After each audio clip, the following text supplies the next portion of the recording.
Moment. Wie wär's mit einem Witz zum Bier? Gut. Kommt ein Mann zum Arzt und sagt, ich habe da ein Problem. Ich bekomme seit geraumer Zeit meine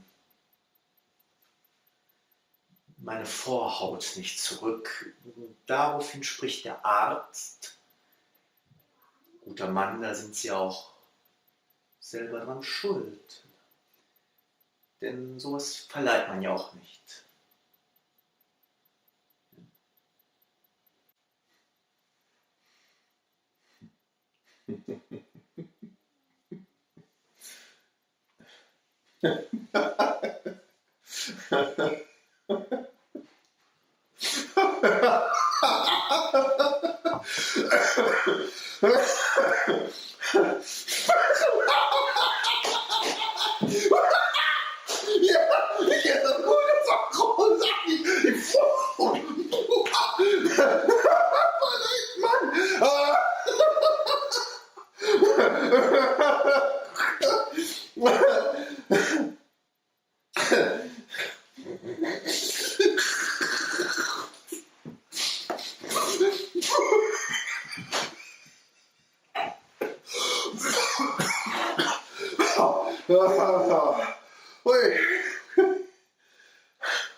Und wie fanden Sie den Witz?